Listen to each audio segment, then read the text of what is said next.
नमस्कार, मी मतीन खान. आपण पाहतात न्यूज टुडे. एक नजर आजच्या ठळक घडामोडी. परिवर्तन व्यवसाय प्रशिक्षणाच्या वतीनं व महिला व बालकल्याण विभाग नाशिक पुरस्कृत किशोर सुधारालय यांच्या संयुक्त विद्यमानं जुने CBS येथील किशोर सुधारालयात 5 संगणक मोफत देण्यात आले. या कार्यक्रमाचे उद्घाटन नुकतेच महिला व बालकल्याण विभाग प्रमुख योगिता पाठक, DYSP प्राचार्य पाथरीकर यांच्या प्रमुख उपस्थितीत करण्यात आले.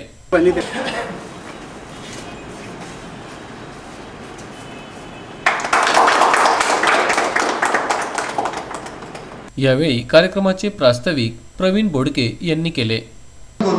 दिवस आपण म्हणतो की 2 महिन्याचा संपूर्ण कोर्स असणार आहे.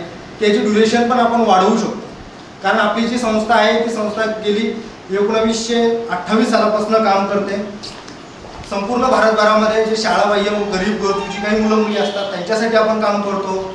आणि त्यामुळे आपण असं एक तसं सरांना पण मी सांगितलं की तुमच्यासाठी जर 10-15 दिवस आपल्याला वाढवताही आलं हे सेशन तर आपण हे नक्कीच वाढवतो. आम्हाला हे काम इथे करायचं होतं. तसंच काही सेंट्रल जेलमध्ये पण आम्ही काम करतो. तर त्या कामामध्ये आम्हाला पाथरीकर सरांचा खूप मोठा वाटा असतो की ते प्रत्येक काम आल्यानंतर पहिलं की नाही सर तुम्ही हे सुरुवात करा आणि तुम्ही हे कराच. तर त्याच्यामुळे आम्हाला हे काम करणं इथे शक्य होतं. एक छोटीशी गोष्ट सांगेल आणि मी माझं प्रस्तावना संपवतो. 3 मित्र होते. एक होता पैसा. पाथरीकर सरांनीही आपले विचार मांडले.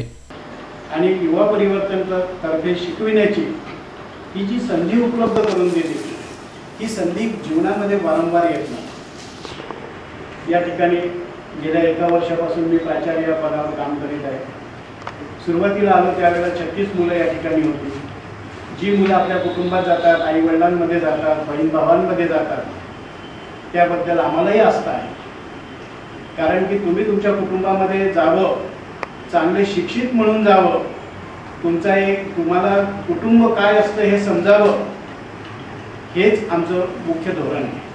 कारण की तुम्ही जर विकसित झाला तुमचं कुटुंब विकसित होतं. तुमचं कुटुंब विकसित झालं तर समाज विकसित होतो. आणि ज्यावेळेला समाज विकसित होतो त्यावेळेला देश विकसित होतो. आम्ही सरकारी नोकरी जरी करत असलो, प्रत्येक ठिकाणी आम्ही 3-3 वर्ष जरी काम करत असलो तरी या 3 वर्षामध्ये आम्ही काय मिळवलं, आम्ही काय केलं? कारण की आमची खरी लक्ष्मी कोण आहे तर खरी लक्ष्मी तुम्ही आहे.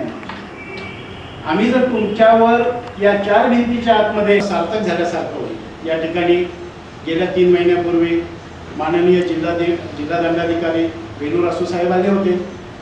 कार्यक्रमाचे सूत्रसंचालन सविता पवार यांनी केले तर योगिता पाठक यांच्या हस्ते संगणकाचे उद्घाटन करण्यात आले.